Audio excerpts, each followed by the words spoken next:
Hello， 大家好，我是思希艺。今天想跟大家聊一下关于我是怎么样成为一名激进女权主义者，或者说我是怎么样回归自然女这个身份的。其实在我开始讲一些具体的事情之前，我是想先分享一种我的情绪。我不知道你会不会有这样的感觉，但是我从小到大，我都会觉得我的内心好像是有一团火，它一直在那里烧，但是它却是被一个笼子或者说被一个东西罩住的。它里面混合着很多有愤怒，有不甘心，有我觉得我应该得到更好东西的欲望，或者说一种配得感，以及对所有不公平的事情的那种破坏欲，甚至是一种攻击欲。这一团火它是有实感的，当它非常激烈的时候，我能够感觉到我的内心有一个东西在烧着我，让我觉得我想要去尖叫，想要去拿着刀毁灭掉一切。如果我没有把它发出来，可能它就会烧到自己。如果说用一句话来说，就是我不满意现在的一切，但是我不知道自己要什么。当我第一次去接触到激进女权的这些理论、这些思想的时候，我才真正意识到我心里面的这团火其实就是这种对父权制的极端的厌恶和仇恨。你心里很清楚这是错的，但是因为从来都没有一个范本，没有人告诉你，你从来没有见过母系社会，或者说女权社会，或者说全女社会的这么一个样本，你都不知道你想要的是什么，你只知道你现在所处的一切是你不想要的。当你有这种情绪的时候，你甚至不知道该如何去称呼它，去排解它，甚至你可能还会压抑它。你会觉得是不是我的问题，是不是我一个人才有这种感觉。我想可能每一个女人她都会有这团火，但是因为我们生活在这个父权社会，它所有东西都是男本位的，心理学也好，精神分析也好，这种成长的心灵鸡汤都好，从来没有人正视过这种情绪。也许所有女人都有这样子的心情，只是这团火的燃料会不一样。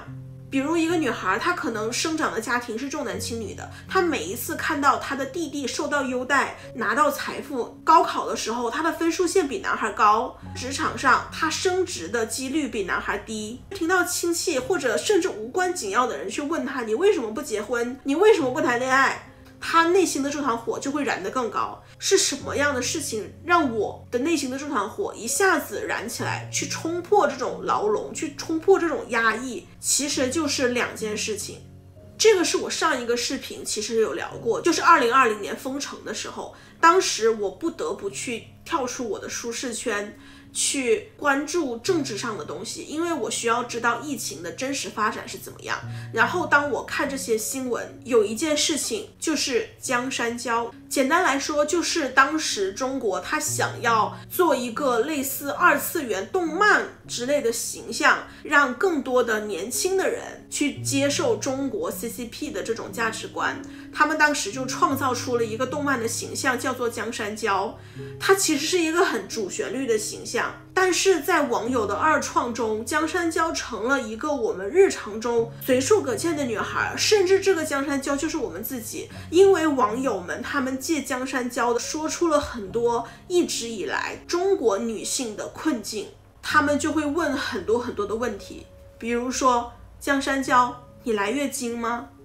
他问了很多很多这种问题，我至今为止想起来或者看到这些问题的时候，我都能够感受到一种非常强烈的情绪，也就是好像我这一团火突然遇见了很多很多团火，我们所有的这些火全部都汇集到了一起，然后就把我烫到了，让我意识到，天哪，原来我们的这些想法真的不是一个人。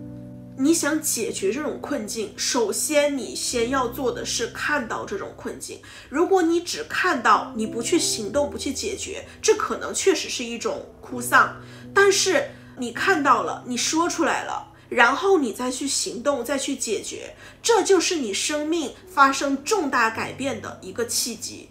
第二个事情就是关于论文解随母性的事情。简单来说，就是同样也是2020年的时候，有一个女博主，她的名字叫什么什么论文，她当时发了一篇文章，说她要和她现在的老公离婚，就是因为她意识到她的老公都是父权社会下的受益者，而且这个论文姐她生下的孩子是随父姓的，而她当时接触到了激进女权的理论之后，她意识到其实这个孩子应该是随她姓，她离婚的时候是放弃了这个孩子的抚养权，但是她获得了自由。就是这么一个事情，这么一篇文章3次刷到了我的首页上。当时我虽然说是有一些朴素的女权思想，但是我确实还没有接触到任何激进女权的一些理论，所以说我第一次刷到这篇文章的时候，我就是抱着吃瓜看八卦的心态去看这篇文章。第一遍看下来，我还记得我那时候的感受就是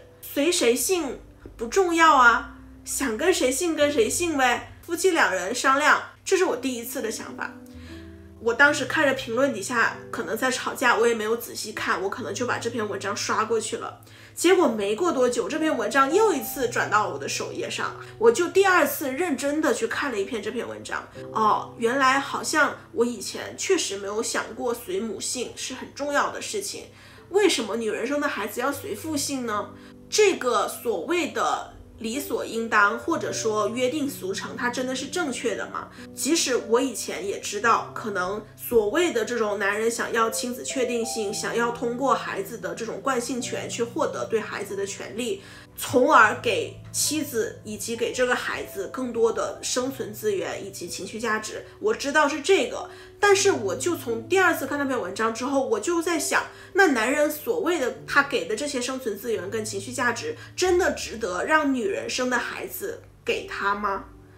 但是那时候想了一下，我还是把这篇文章关了，我就继续看我其他的东西了。结果没过多久，第3次我又刷到了。这一次我就开始说，他们怎么还在吵？是不是这个事情真的有什么蹊跷我没有想透的？我就开始看评论了，以及我从这些热门评论中去关注了这些女权博主，我去打开他们的首页，一个一个看他们到底为什么对这个事情如此的在意。从此之后，我就看到了一个我之前没有看到过的世界。这些女权博主，他们用不断的争论甚至争吵的方式，让他们的言论出现在了我的面前。第1次、第2次、第3次，他们去变着花样的去把这个事情讲清楚，而我终于看到了他们的言论，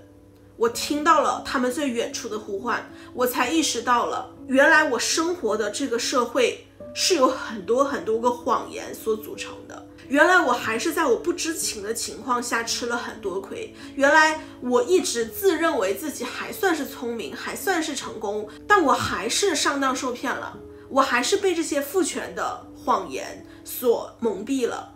就好像本身这个孩子如果说是我生的，他本身就应该是随我姓，但是我却被这种所谓的男女平权所欺骗了。我会觉得夫妻2个人一起商量这个孩子跟谁姓，这是你生的，你为什么要听他的？你为什么要跟他商量啊？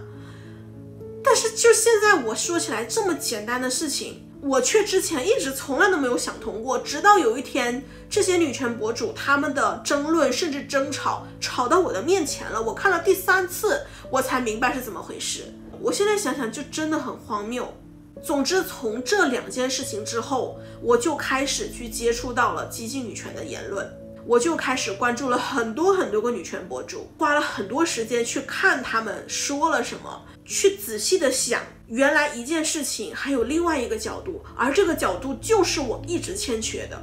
这就是我如何成为一名激进女权主义者的开始，这就是我思想的启蒙。所以我一直很感谢，甚至我很敬佩这些女权博主。直到今天我自己也愿意成为这样一名女权博主，我能去觉醒，我能去回归我现在的自然女的身份，因为我觉得我就是听到他们在远方的呼唤，听到他们在不断输出真相的声音，为此我感到非常的感谢。就算他们的声音也许猛一听你会觉得有点刺耳，但是那就是真相。我当时就有一个很强烈的感受，就是我觉得我一直是活在一个厚厚的帆布的一个洞顶里面，就好像是那个楚门的世界一样，看起来一切是井然有序的，但是其实这一切都是谎言。而他们的声音就好像是一把刀，他们在这个洞顶上切开了一小部分，然后让我看到了真正外面的蓝天。而这时候我就可以顺着他们切开的这一个小口，我去努力的这样去把它全部撕开。有点像这种师傅带进门，修行靠个人吧。他们不可能把所有的理论都喂到你的嘴里，他们不可能去一对一的去支教，告诉你这个世界应该是怎么样。事实上，如果他们这么做，也许你还会产生一些逆反的心理。但是有的时候人他就是需要别人点一下的，他不需要说出所有的真相，但他可以告诉你你现在所处的这一切是有问题的，然后你就可以去思考。这个时候就需要你去做了，要开始去想，去顺着这个口子去撕开。而我当时就感觉，我把这些东西全部这样撕开之后，我第一次感觉到了轻松，我第一次感觉到了呼吸顺畅。我内心这团火原来就是一种对父权社会、对男性的这种厌恶和仇恨。我一直以为是我一个人的问题，可能是我个人的性格很偏激，或者说遇到了一些事情我才会这样子。但是我现在才知道，这是每一个女人她都会有的东西。而且我之前也说，我只知道我不想要现在的东西，但是我不知道我想要什么。但是他们的话，这些女权博主，他告诉你，你远古的母系也好，还是我们未来想要去创造的这么一个全女社会的蓝图也好，就至少我第一次看到了女本位出发，单女自然女本位出发的一个设想，是女人成为绝对的第一性和主体，而不是男性做主体。我们女人只能做第二性，只能做客体，只能做他们的妻子和他们的妈妈这种东西来存在。为此我真的非常非常感谢这些博主，无论他们现在是退网也好，还是他们有自己其他的人生规划也好。我记得以前我看过一句话，叫做没有人永远18岁，但是永远有人18岁。那我想用在女权上也是一样的，没有人永远会去做一个女权的发声者，他肯定他的人生也有其他的课题需要做，但是永远有人会做女权的发声者。而我现在在做的就是这样的事情。我曾经听到过他们的呼唤，而我因为他们的呼唤而去唤醒了我内心深处这团火的能量，而我现在也想要去做这样子发声的人。而我们就散落在这个父权社会中不同的角落，也许我们在地理位置上隔得很远，但是我知道我们的目标是一样的。我们也许一个人也没有办法去改变所有的世界，但是我们可以至少改变我们身边的一小片环境，或者都不说是一小片环境，我们能改变的是我们的人生。我们可以去逃离之前别人给我们设定好的所谓的一个女人的既定轨道，我们去做我们想做的事情，过我们想过的人生，这就已经是一个巨大的改变了。当我们散落在世界各地的所有的这样的自然女，她都去做这样的改变的时候，是一小片一小片的天空凑在一起，就会变成更大的天空，就会有更多的女性去听到我们的声音，去看到我们的身影，她就会意识到原来女人可以有这么多种活法，原来女人是可以不嫁人，女人可以不当母亲，女人可以不谈恋爱，女人可以不沾男，女人是可以作为自然第一性去活在这个世界上，去创造她想创造的世界的。最后我想说的是，在屏幕前的你，无论如何你都可以有信心。也许你在现实生活中你会感到很孤独，但是请你相信，这个世界上每一个国家每一个地方都会有妓女的痕迹，只是他们在现实生活中隐姓埋名，匿名在网上去发表他们的言论。但是你真的不是一个人在战斗，你也不是一个人有着现在这种情绪。也许当下，也许现在我们还没有办法在现实生活中相认，但是还是有很多平台你是可以去找到更多的姐妹，因为我们掌握的就是这个男权的历史想要对我们隐藏的真相，而我们想要建设的也一定是未来必定的方向。所以说不要怕，我们就做我们认为对的事情，我们为自己的人生负责，我们为自己的选择负责，我们去创造属于我们的未来。